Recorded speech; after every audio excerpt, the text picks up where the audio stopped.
أذن الله لنبيه صلى الله عليه وسلم بالهجرة من مكة إلى المدينة كان أبو بكر في الطور إذ يقول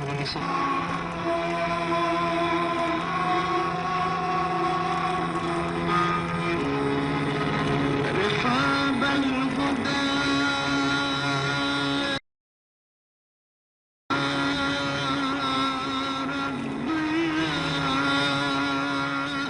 Tout le long du jour, nous traversons le Hamada, un vaste haut plateau formé de plaques rocheuses, un désert de pierres soumis à des changements constants, où le regard s'arrête sur le néant. Par moments, nous sommes sur un terrain plat. L'instant d'après, nous coupons un ravin et nous dépassons une butte, tous les deux tendus vers le néant.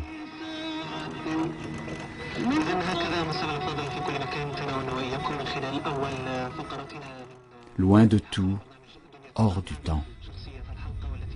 Au crépuscule, le Sahara devient magique.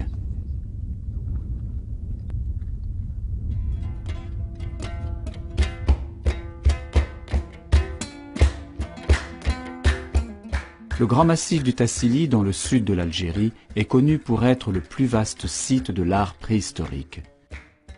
Mais ici aussi, dans le Sahara occidental, les mêmes artistes qui, par le passé, peuplaient ce désert, ont laissé des traces de leur art. Du néant surgissent des éléphants, des girafes, des antilopes, des chasseurs. Ils décorent les murs et les pierres de ce fantastique musée en plein air. Témoignage d'un désert qui naguère ne l'était pas tant que ça.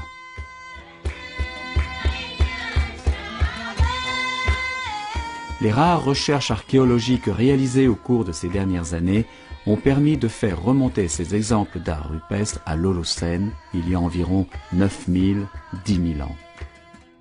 Un climat exceptionnellement sec les a conservés, même si des interventions urgentes sont nécessaires pour leur sauvegarde. Le long de pistes qui ne sont connues que des Sahraouis, apparaissent des monuments funéraires en pierre et des douzaines de scènes gravées sur de grandes plaques horizontales de calcaire.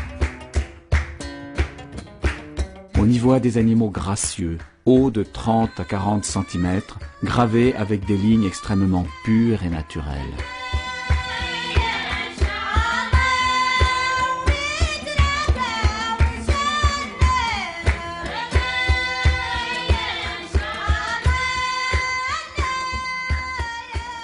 Frontière entre l'Algérie, le Maroc et la Mauritanie. Notre voyage commence ici, au départ d'une frontière qui représente pour chaque Sahraoui le début tangible de sa propre nation.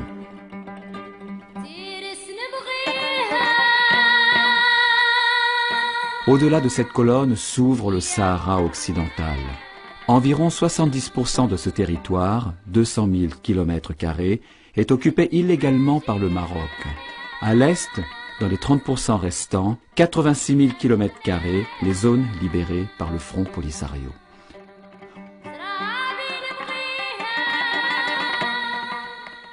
Un État qui n'existe pas sur les cartes géographiques, même si cette république est reconnue par plus de 60 pays dans le monde et assure la vice-présidence de l'OUA. Son mouvement de libération, le Front Polisario, est reconnu par les Nations Unies comme étant le représentant légitime du peuple sahraoui.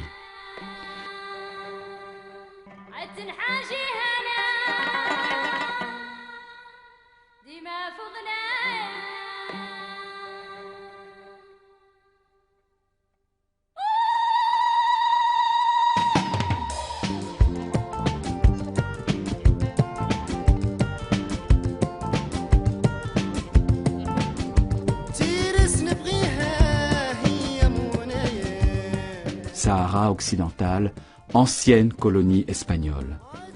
Avant l'arrivée des Espagnols, les tribus étaient nombreuses, 42 selon la tradition.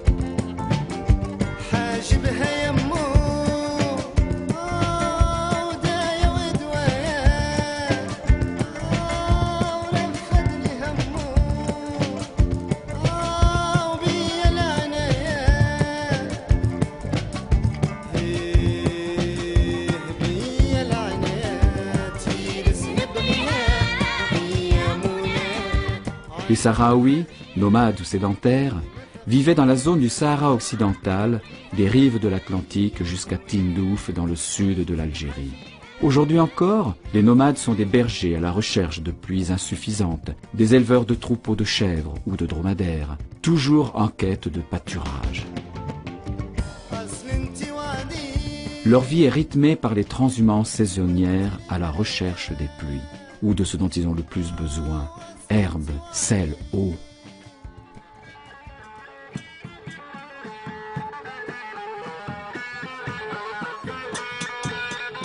Le 14 novembre 1975, la marche verte des Marocains jusqu'aux portes du Rio de Oro, espagnol, conduit l'Espagne à céder ce territoire en le partageant entre le Maroc et la Mauritanie. Commence alors pour les Sahraouis une longue lutte pour l'indépendance qui n'a pas encore pris fin. La population fuit vers l'Algérie, guidée par le Front Polisario. Encore en territoire sahraoui, le 27 février 1976 est proclamée la République arabe sahraoui démocratique. En 1991, les Nations unies décident la tenue d'un référendum d'autodétermination pour le peuple sahraoui. À ce jour, il n'a cessé d'être renvoyé à une date ultérieure à cause du boycottage du Maroc.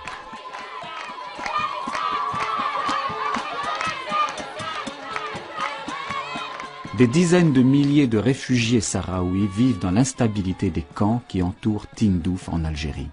Nombre d'entre eux, après 30 ans, n'ont toujours pas revu les membres de leur famille demeurés victimes de l'occupation marocaine.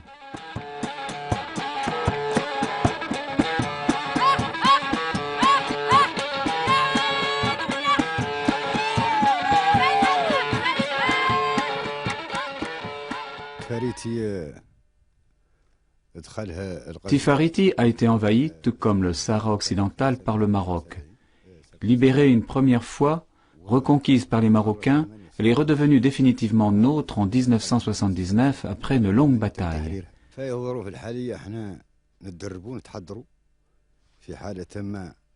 Nous sommes aux ordres de notre gouvernement. Ceci est une phase de négociation, à la recherche d'une solution politique.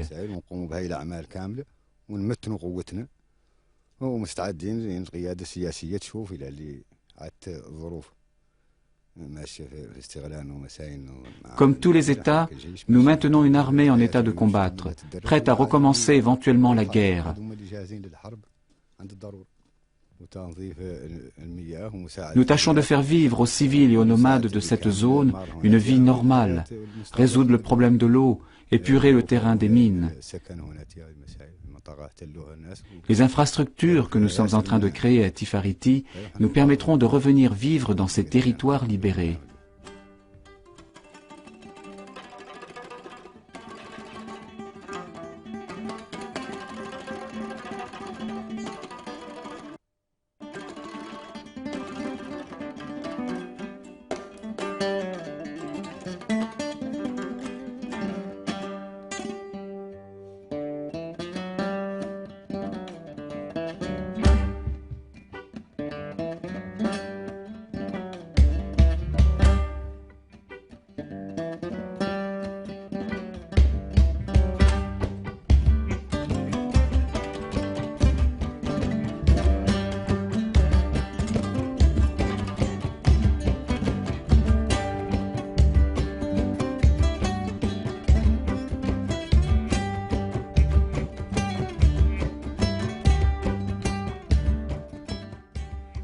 L'hôpital et l'école de Tifariti ont été construits pour recevoir les Sahraouis qui devaient aller voter dans le cadre du référendum d'autodétermination décidé par les Nations Unies et qui n'a jamais eu lieu.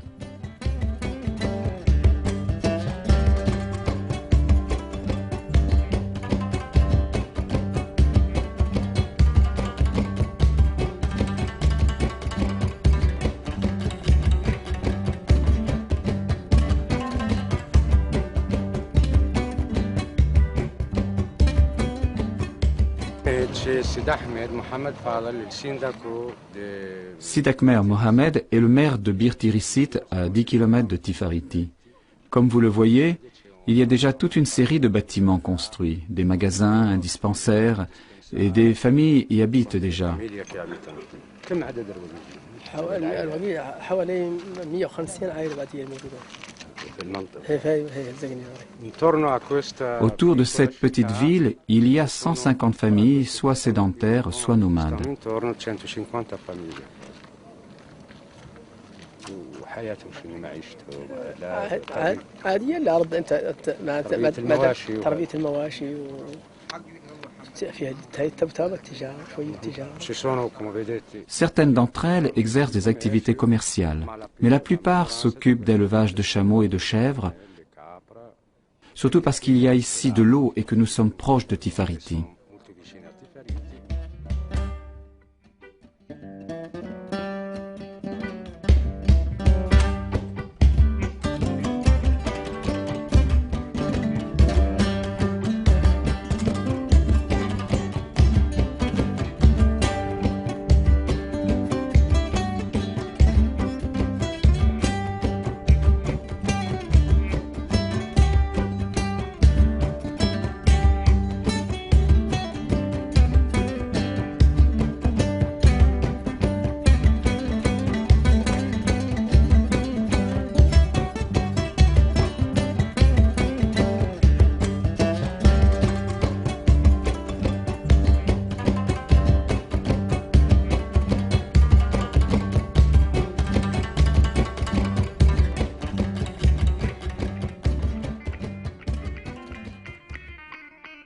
Nous attendons pendant des heures sous le soleil.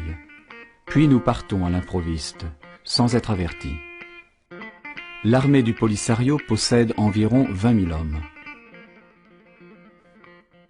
Rien n'indique que l'on se trouve dans une zone de guerre. Quartier général du district de la Seconde Armée, camouflé et protégé par des roches monumentales. À titre exceptionnel, les chars d'assaut sont déplacés en notre honneur, sous les yeux du MINURSO, la mission des Nations Unies pour le référendum dans le Sahara occidental, qui contrôle le respect du cessez-le-feu.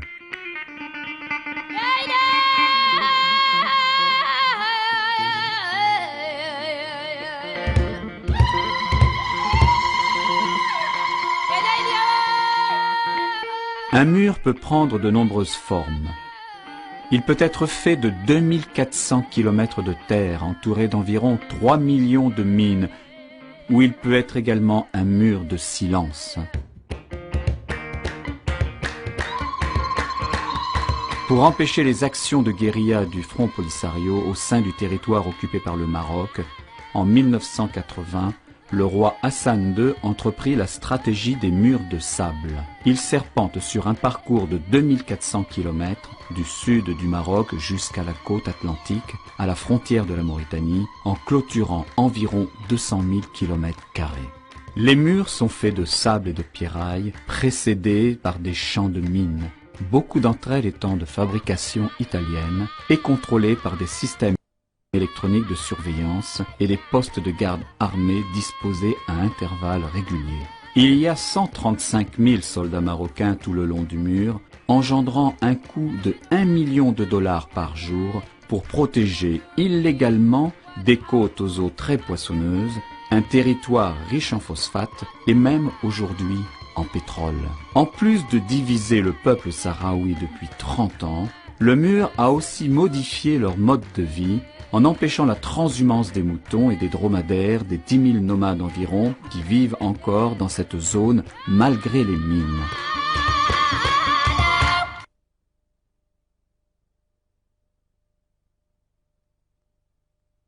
Dans le cimetière de Tifariti, il y a des sépultures marocaines et des sépultures sahraouis, sans aucune distinction apparente. Les pierres tombales marocaines sont orientées vers Rabat, et non pas vers la Mecque comme celle des Sahraouis. Avant de quitter les territoires libérés, nous parvenons à interviewer un jeune Sahraoui qui vit à Smara, dans les territoires occupés par le Maroc, et qui est venu clandestinement retrouver sa famille. Beaucoup de Sahraouis ont été emprisonnés par les Marocains et ont subi des tortures. Nombre d'entre eux se trouvent encore dans la prison noire de Laayoune et également dans celle de Kénitra. Les Marocains tiennent la population sahraoui sous un sévère régime policier en empêchant toute forme de liberté. Pour contourner le mur des Marocains, ce garçon doit passer par la Mauritanie en faisant un détour de 1500 km au lieu des 150 qu'il y a d'ici à Smara.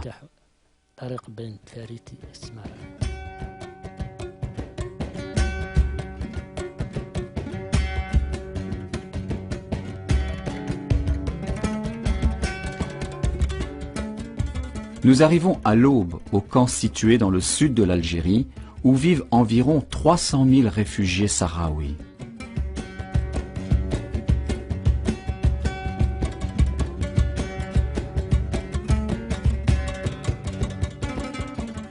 Smara, El Ayoun, Osserd et Dakar, le plus lointain. Les noms de ces villages sont les mêmes que ceux de ceux qui sont occupés par les Marocains afin qu'on ne les oublie pas.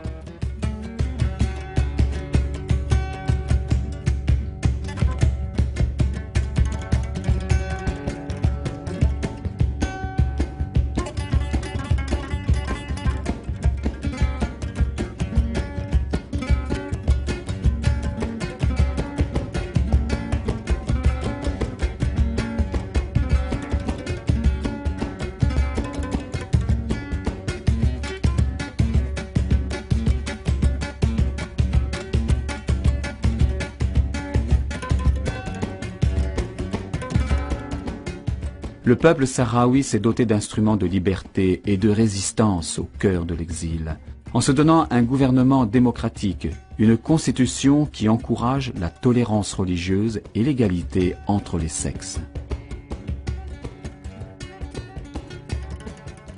Ceux qui visitent les camps demeurent étonnés du niveau de leur organisation. Cas unique en Afrique, les camps sont entièrement gérés par la population et en particulier par les femmes. Leur rôle, qui était fondamental au temps de la vie nomade, est redevenu un rôle primordial au cours de la vie en exil et de la lutte pour l'indépendance, alors que les hommes étaient au front.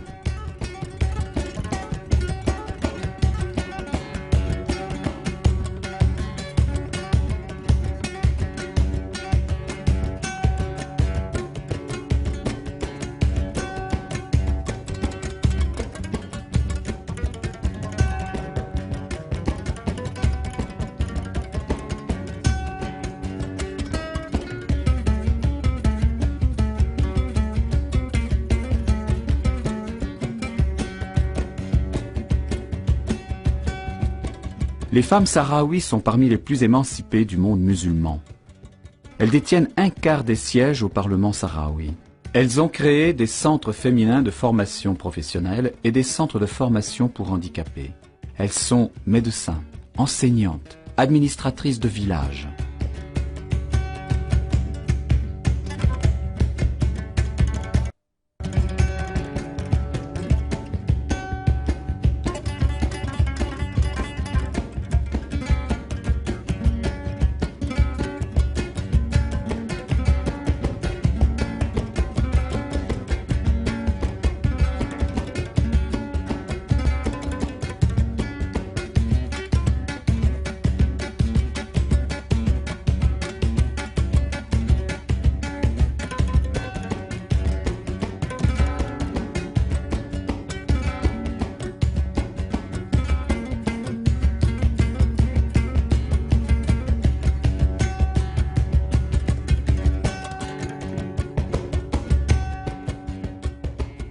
se ven aquí, las conjuntivitis, que las que él puede tratar como técnico, conjuntivitis. Nous traitons des conjonctivites curables au niveau des consultations et en général les diagnostics des problèmes liés à la vue. Disminución de la visión, él te la puede graduar a través de esto o de otros. La tabla esa donde ellos gradúan la vista. Eso es un hospital general. Ceci est un hôpital général. Nous sommes médecins généralistes et infirmiers. Il n'y a pas de spécialistes. Las cosas, por ejemplo, que son más Les cas les plus graves, nous les envoyons à Tindouf ou à Rabuni. muy severas, por ejemplo, las respiratorias sí las tratamos aquí, neumonía, bronconeumonía, el asma. Nous soignons des problèmes respiratoires comme l'asthme, le diabète s'il ne présente pas de complications. Ceci est un hôpital de premier niveau.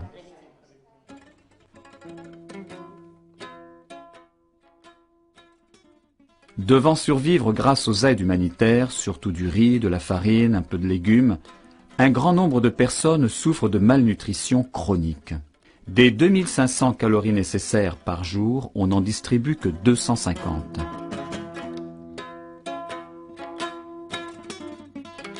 Aquí nosotros tenemos nuestro hospital. Es un hospital compuesto. L'hôpital de Rabuni est formé de différentes unités. Nous sommes ici dans la pharmacie. En ce moment, les médicaments manquent. Depuis 4 mois, nous n'en recevons pas. Les expéditions de médicaments ne cessent de diminuer.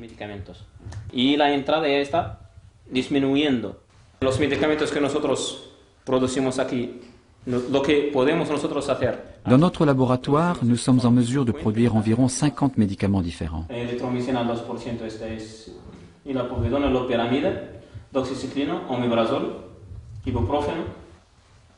Esos son los medicamentos más utilizados en esta temporada. Cada temporada del año y las enfermedades que nosotros tenemos. Sur la base des principales maladies saisonnières, nous arrivons à produire les médicaments dont l'hôpital a besoin. Convenio entre estas necesidades y lo que nosotros producimos.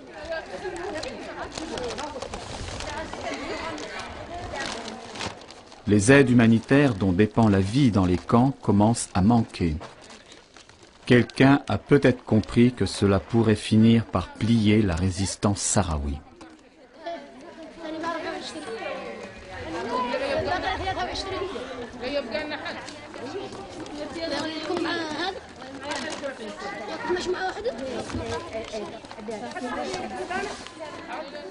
Dans les camps, il n'y a pas d'énergie électrique. Et l'eau est un bien très rare.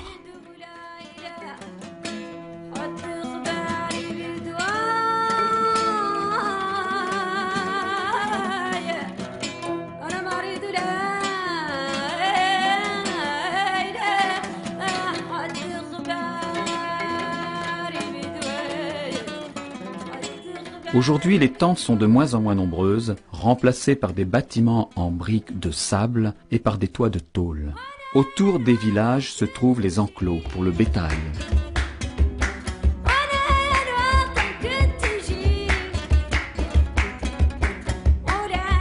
Dans de nombreux villages de toile ont été construits des écoles, des dispensaires, des puits pour l'eau et des potagers, là où auparavant il n'y avait que du sable.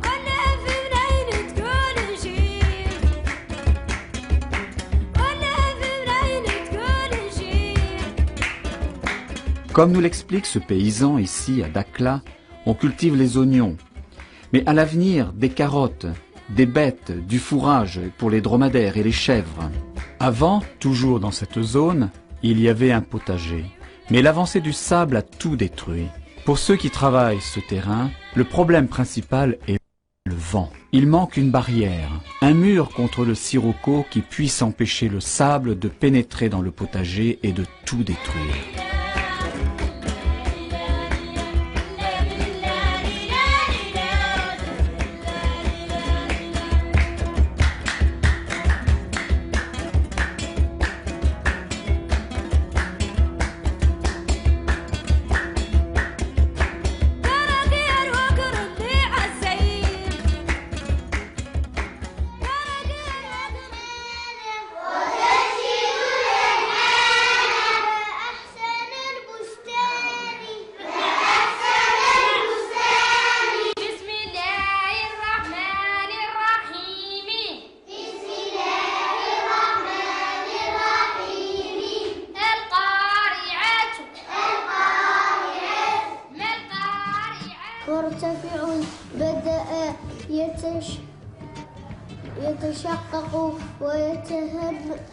Après 30 ans de vie en exil, la mémoire et les racines culturelles sont maintenues vivaces pour les nouvelles générations nées dans les camps. Pour ceux qui n'ont jamais vu leur propre patrie.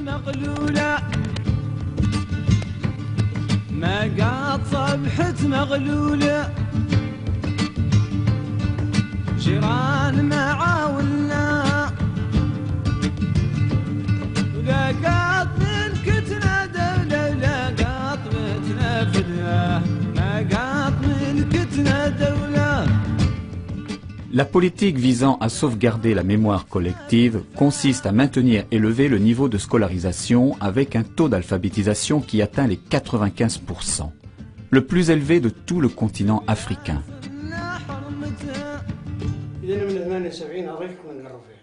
Ceci est l'école du 9 juin, inaugurée en 1978. C'est un collège mixte qui accueille 1200 élèves.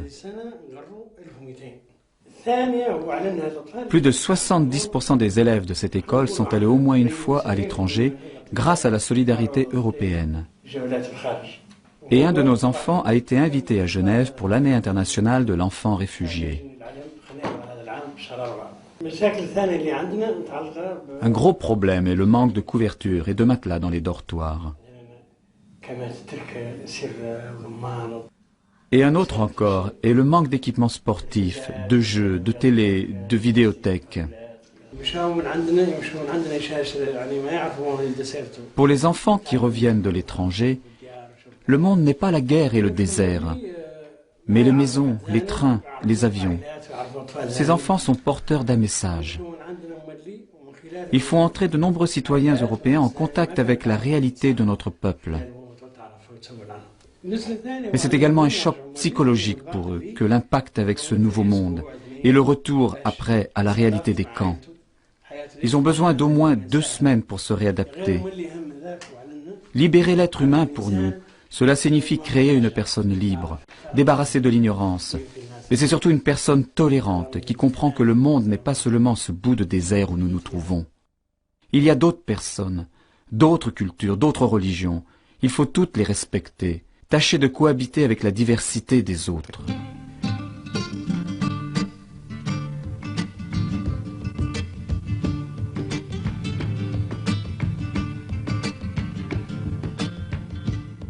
Pour les Sahraouis, la foi religieuse islamiste est quelque chose de personnel, très loin de toute forme d'intégrisme et de violence.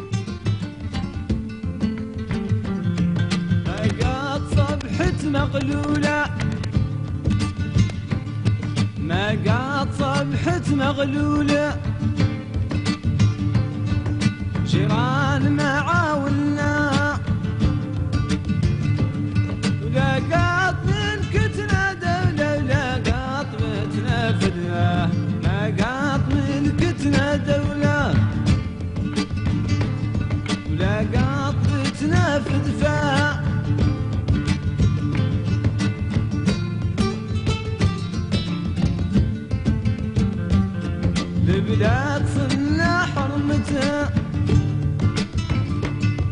لبلاد صلنا حرمتها من مجدها لبسنا ولا قادر ستر ستنا في نهار ما جددنا ما قادر ستر ستنا في نهار ما جددنا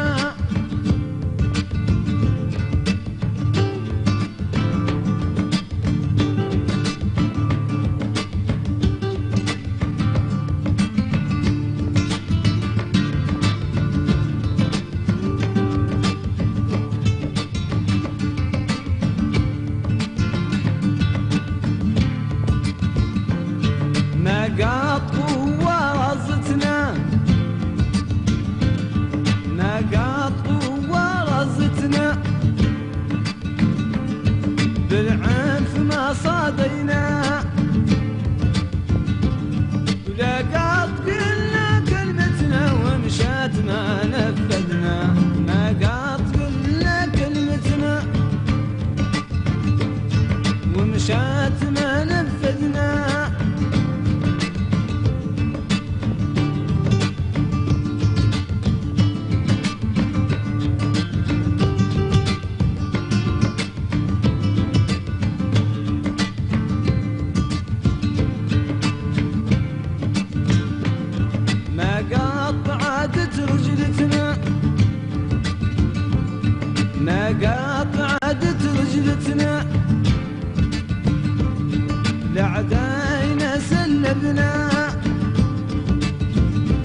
الشام ما نفذنا ما قاد صبحتنا قلولة ما قاد صبحتنا قلولة